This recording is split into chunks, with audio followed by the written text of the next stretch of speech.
So this is all about triads and how they literally allow you to map the fretboard, play anywhere, play properly over the chords, and inform your improvising, everything. And we're going to start really simple, and then we'll ramp up to more advanced, to embellishing, improvising, and just opening the fretboard. And this jam track will be attached to the 30 free lessons. If you want them, click on it. If you already have the 30 free lessons, you already have this jam track.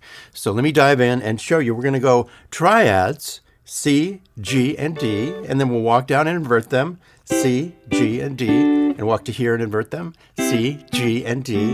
And then here, we'll do an A minor, a G, and then this complex one right here, which can be a D, which can be an E minor. And this is where you begin to expand and learn more. So let's dive in. C, G, D. Drop down, C, G, D. One more time, drop down, C, G, D. Okay, A minor here, G, and then this. Repeat. Okay. C, G, D. Let's play some rhythm.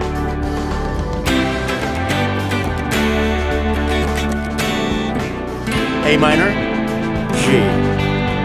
And now we go to E minor. That'll be in a minute.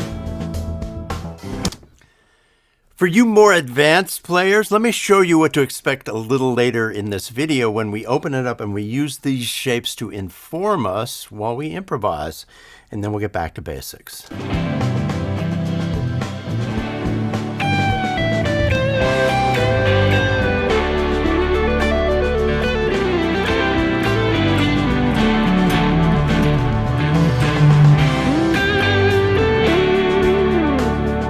So even when I'm soloing like this, these inversion chord shapes, these triads keep me on track.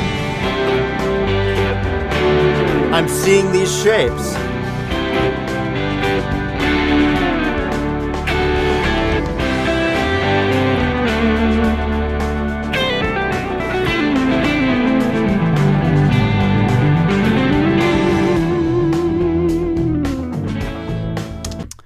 Okay, so I'm dealing here with a chord sequence that repeats through most of this.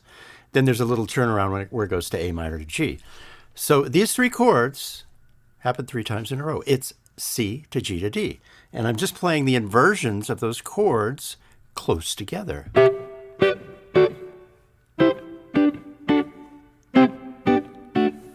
And if we take the D chord, here's the first inversion. No, here's the root inversion.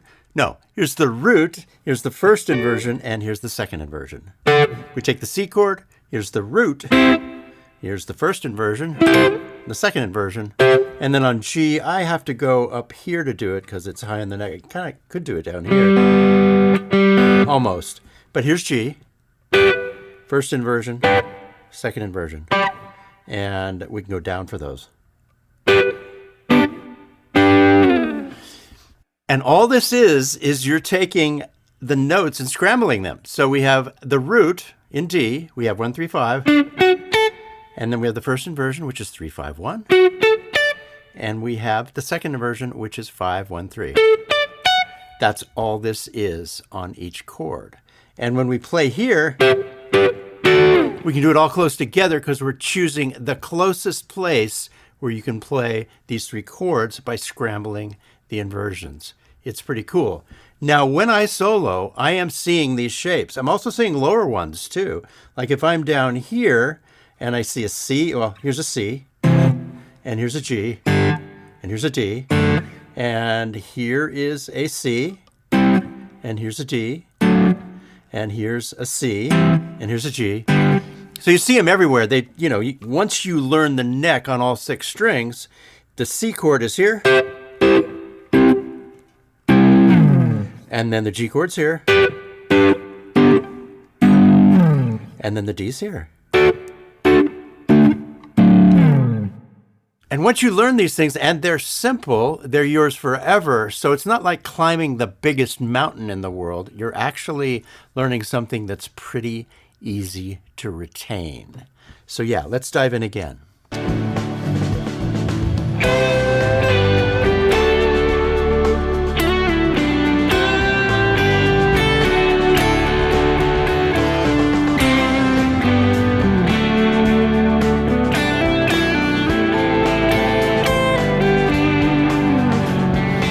So you can play very simple melodies by tracing these chords. C, G, D, A minor, G. In the next section, we go into minor triads. So an E minor triad, root position is here. It's 1 flat 3 5. And then first inversion, flat 3 5 1. Second inversion, 5 1 flat 3. So all you're doing is dropping the third interval a half step to a flat third, and you've got E minor. Okay, now back to the next section. I'll play those simple melodies.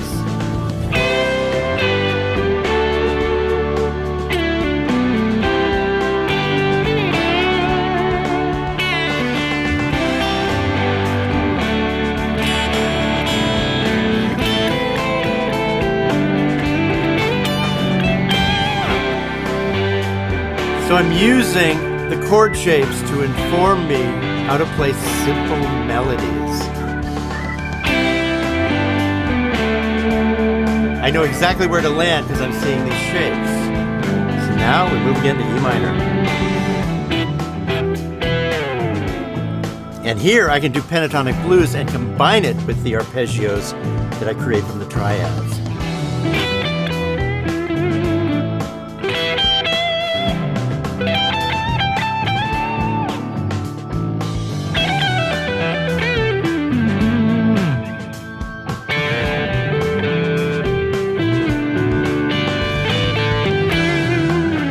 See these chord shapes everywhere.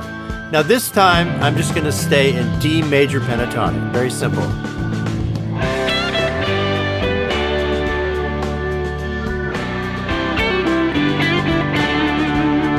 Classic.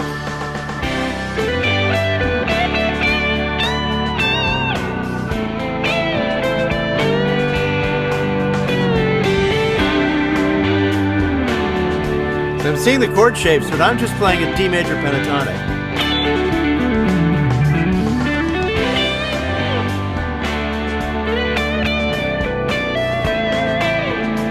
So you can combine these, alternate them. Same thing here, E minor pentatonic. Seeing the triads.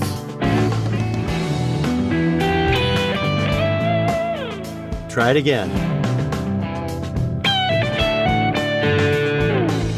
Do melodies with triads and then switch to pentatonic blues.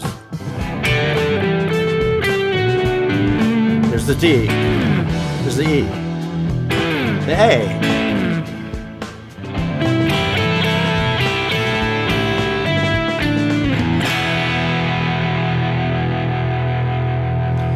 So I have to talk about this guitar for 1 second. This is the PRS. That is a prototype that Paul made without the truss rod. So we have, the back is South African mahogany, and then, no, South American mahogany. I have my notes right here. Top is curly maple from Washington State. Fretboard is African blackwood, and the key ingredient here is Peruvian mahogany for the neck, which marimbas are made out of. So it's a pretty cool guitar. I'm getting to know it, and I really like it. And somebody commented on how great it looks, and I'm very, very lucky to have it. Welcome, everybody. I'm so glad you all could make it. We did the Masterclass version of this for members only yesterday, and that was fun and kind of long, and this will be a little quicker, but I want to cover some stuff. Somebody just asked, I think it was Mickey, just asked about turning an arpeggio into a melody, and that's really easy to do if you just separate the notes. So we're in E minor, let's say, and you go... Or you can do it on one string. And that's a really great thing to learn because your aim going up and down the neck is really a crucial thing. So you can do it here. Break into the blues. You can go up on one string. Go back down. And nobody gets stuck on playing scales more than me. I am capable of doing nothing but run-on sentences. So this is a lifelong challenge for me to not sound like I'm playing scales. And if I turn my brain off, I just start playing scales and it becomes this big run-on sentence. And I'm trying to get away from that. So please join me in this quest. Yeah, these are more P90 sounding pickups. And they're really good. They're really open sounding. That's kind of an overused word, but these truly are. They sound open. They sound single coil. They're really pretty good. And then somebody also asked just a second ago about using triads low over E, A, and G. Well, let me demonstrate while I play. The only thing you get into trouble with is the low strings sound thicker. So when you're blending notes, it can get muddy. You separate the notes. You're good. So I got E minor, A, C to D. One more time. A,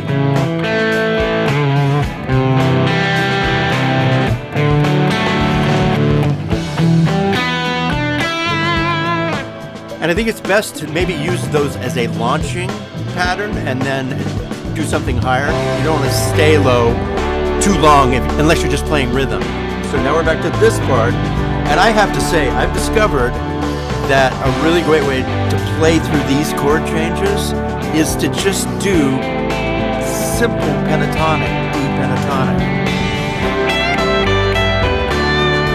Right? Check that out. Just sounds great. And then here I'll do A minor triad and on a G.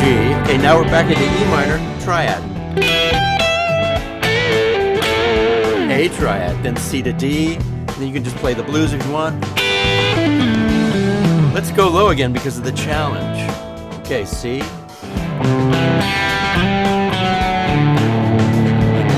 That's pretty cool. You get into the cowboy surf kind of thing. Sounds majestic.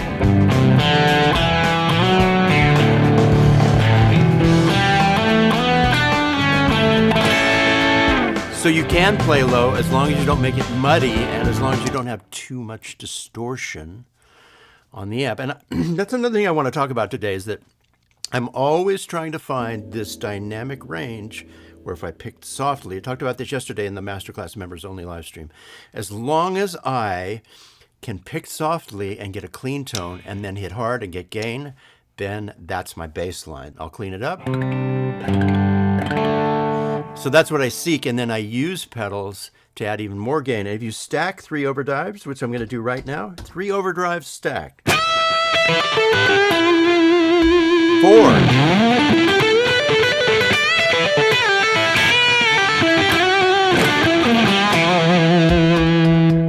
So that's good for some things. And if you have them at your feet in the middle of a solo, you can just play with all these levels of distortion, gain, and then lighten up and play clean. Now, as I was also talking about yesterday in the Masterclass, how I always was kind of disappointed when my heroes would start getting cleaner tones as they got older, and now I'm in that slot. I really like cleaner tones a lot of the time. I am tuned to A440. Thanks for asking. Yeah, the triad approach, it's more something I use as a heads-up display, and it's just the best way to stay out of trouble, the best way to land on the right note at the end of your phrases. So that's the thing. If you're seeing this heads-up display of triads, and you're playing a phrase, and a lot of times when I'm playing a phrase, I don't know when I'm going to stop. I don't know when I'm going to bail out. I don't know when I'm going to pull the ripcord and parachute out. So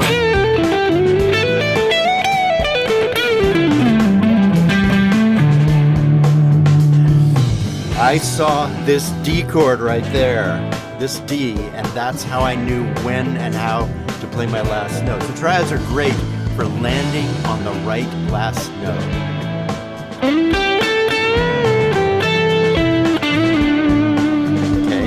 Another great use of triads, so you can go up. If I go C, even though these chords are going down, I can go from C up to D, and that's a way of simplifying. I ignore the G triad, and I just do C to D. Let me show you that. It works really good. I can try it out. C up to D. One more here. So you can go up. If you just see C and D, that's a way of simplifying. And somebody in the chat was saying, it's great to simplify and take some of the complexity out of this stuff, and that's what I like to do. I really like to. Because my favorite music is simple. I don't know about you guys, but yeah. And so mellow guitar playing is something I really love, and then I try and balance that with aggressive. So let me try and do that right now.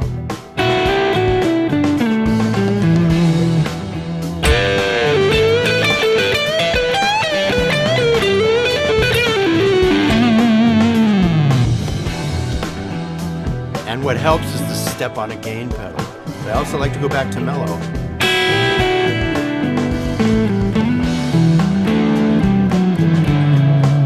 A triad right there, okay? So it's always informing me, this heads-up display of triads, always informing me of where I can land, where I can start, where I can stop.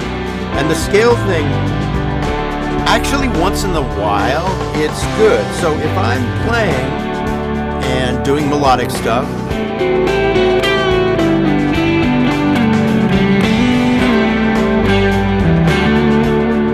if every once in a while I do a fast scale,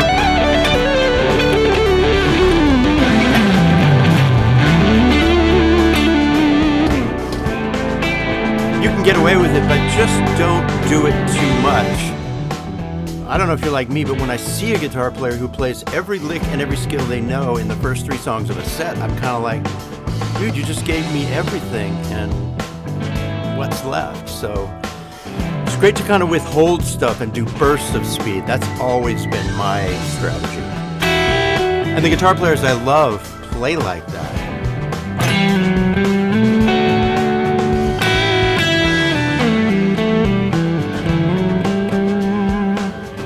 Yeah, so the other thing I like to do is I like to turn on and off the delays. Like, turn off the delays, and you kind of play a little differently. Okay, a little more gain.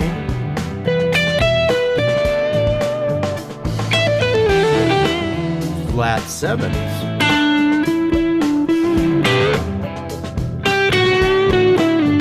And yes, this is a divided by 13 head. One of my favorite heads of my entire life.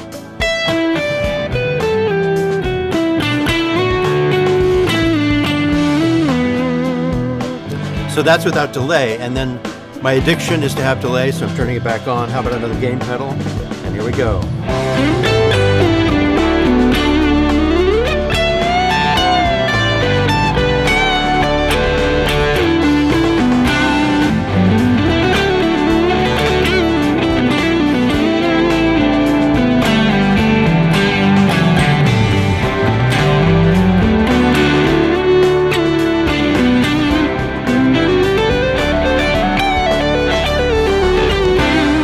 There was my one scale moment. It's okay to do in bursts and occasionally. Back to triads. And then you discover lots of double stops as you're seeing the triads.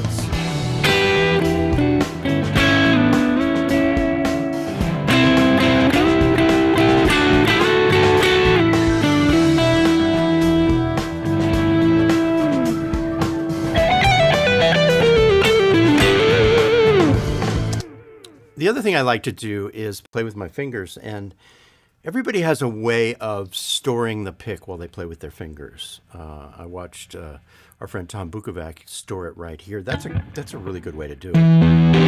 But I have this thing, if the guitar will allow it, sometimes I'll put my pick right here, and then it's ready to go. If there's space, not every guitar can do this, but if there's a little bit of space on the neck pickup, and then when you use your fingers, you get a really great tone.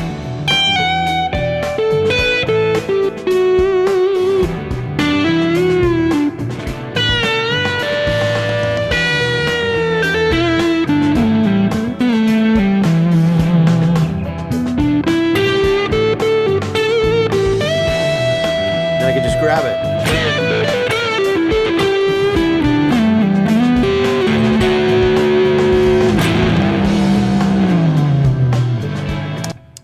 Somebody was asking me about practice and motivation, and the thing about motivation is that it's elusive. And I know this for a fact, that if you're able to simply force yourself to sit with the instrument, sit down with the instrument, even when you don't feel like it, even when you really don't feel like it, if you'll just stay with it for 7 to 10 minutes, you'll start to get this cycle of satisfaction. And even if you're fighting it, even if it's challenging you, you'll start to get into it. So starting is actually the key. And so I recommended to this person, if they could just twice a day devote 10 minutes.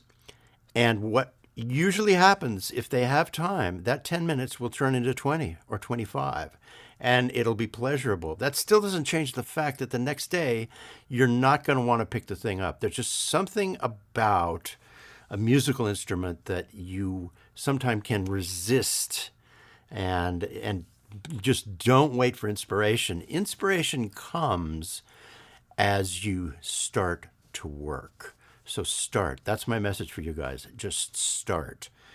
And you could even say, I'm going to do 5 minutes. And then all of a sudden you'll go, wow, it's been 17 minutes and I'm really kind of enjoying this. And a lot of the stuff that you fight, it's good stuff. I mean, I was talking to an old friend of mine, Dan Huff, on Sunday. And I don't know if you guys know him, but he's just an amazing guitar player, an amazing record producer. And he was talking about how he actually prefers the fight in an instrument. If his chops are not totally up, or for whatever reason, he has to work a little harder and fight it a little bit, he actually likes the way that sounds. And that's something to value too. It's not always going to be smooth and easy, but with guitar, that can create an attitude and a stance, and it can be a positive thing.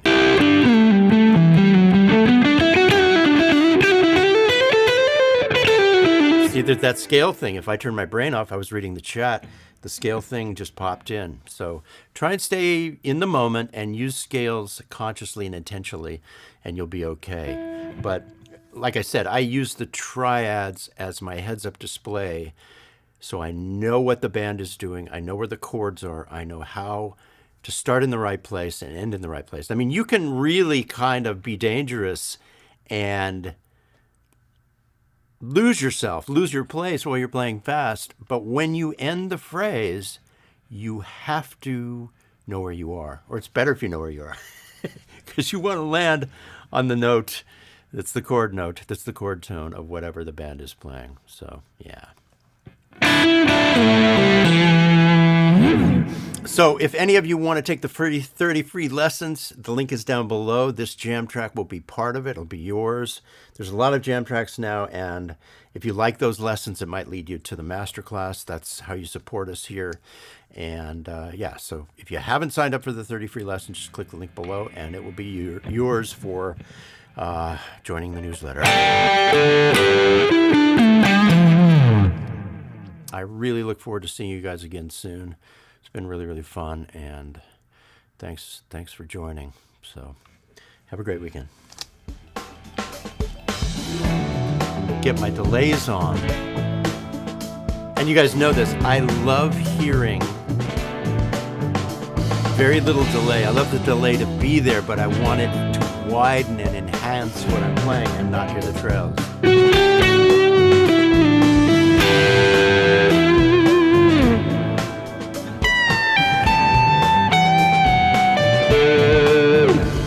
See, it's on, but you don't necessarily hear it.